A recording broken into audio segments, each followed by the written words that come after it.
Assalamualaikum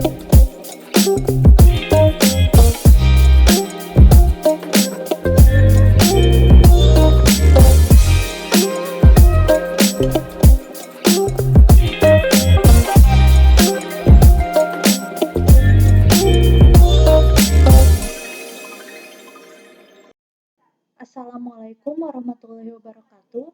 Perkenalkan, nama saya Danuraini, NPM 1010102171128, Prodi Hukum Ekonomi Syariah. Di sini saya akan mempresentasikan hasil penelitian saya yang berjudul Tinjauan Fikih Muamalah Utang Uang Dibayar dengan Onderdil Bekas di Bengkel Kawasan Ujung Berung. Selanjutnya langsung ke poin pertama, yaitu latar belakang masalah. Tidak semua manusia dalam keadaan berkecukupan, sehingga untuk memenuhi kebutuhan hidupnya, mereka terpaksa untuk berhutang.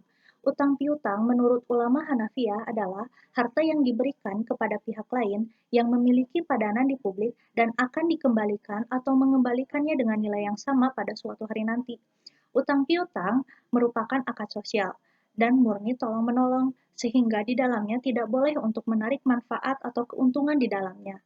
Dan dalam akad tersebut harus sesuai dengan rukun syarat dan etika dalam Islam sehingga tidak ada yang dirugikan satu sama lain. Utang piutang merupakan akad yang sangat dianjurkan dalam Islam karena di dalamnya terdapat unsur tolong-menolong dan apalagi jika menolong orang yang sangat membutuhkan. Hal tersebut tertuang dalam Quran Surah Al-Ma'idah ayat 2, yaitu wa ta'awanu 'alal birri wat taqwa wa la ta'awanu 'alal itsmi wal udwan wattaqullah innallaha syadidul iqab, yang artinya dan tolong menolonglah kamu dalam mengerjakan kebajikan dan takwa, dan jangan tolong menolong dalam berbuat dosa dan pelanggaran, dan bertakwalah kamu kepada Allah, sesungguhnya Allah amat berat siksaannya. Selanjutnya, transaksi utang piutang antara montir bengkel di karya motor dan juragan logam bekas di dalamnya menetapkan syarat, yaitu diharuskan untuk menjual onderdil bekasnya kepada pihak juragan logam bekas. Dalam prakteknya, juragan logam bekas akan memberikan uang, lalu montir bengkel tersebut akan mencicilnya menggunakan onderdil bekas. Selain itu, di dalamnya terdapat pelanggaran janji dan juga penundaan pembayaran pada beberapa montir bengkel. Dan oleh sebab itu, saya tertarik untuk menganalisis menggunakan fikih muamalah untuk mengetahui keabsahan dari akad utang piutang tersebut. Berdasarkan latar belakang tersebut, saya merumuskan dua rumusan masalah, yaitu bagaimana pelaksanaan transaksi utang piutang yang dibayar dengan onderdil bekas dan bagaimana tinjauan fikih muamalah terhadap utang uang dibayar dengan onderdil bekas di bengkel kawasan Ujung Berung. Selanjutnya yaitu metodologi penelitian. Pendekatan penelitian yang saya gunakan adalah kualitatif.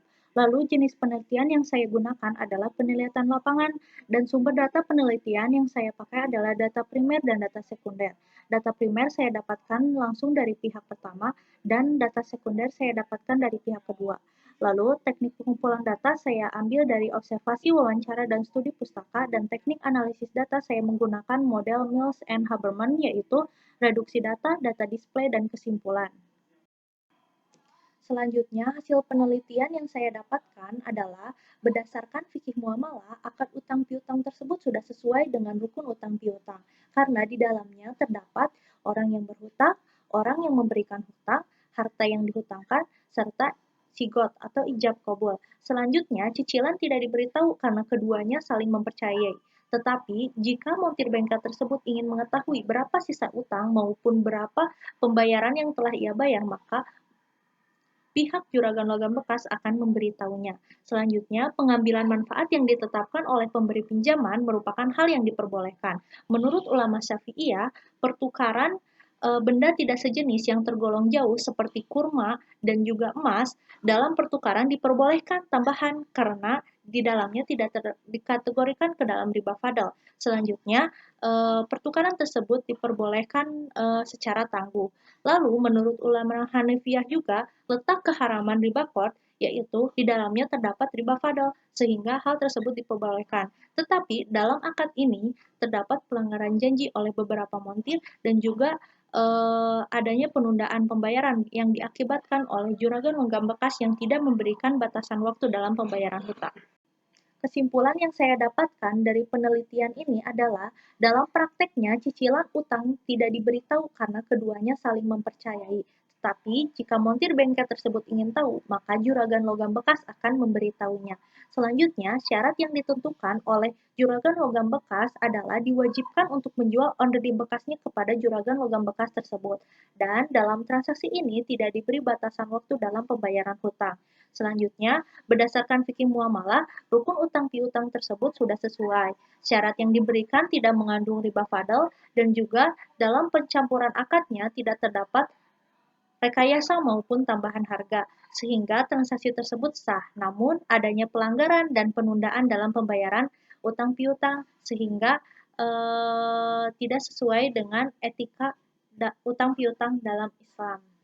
Sekian presentasi yang saya sampaikan. Mohon maaf bila banyak salah kata. Wassalamualaikum warahmatullahi wabarakatuh.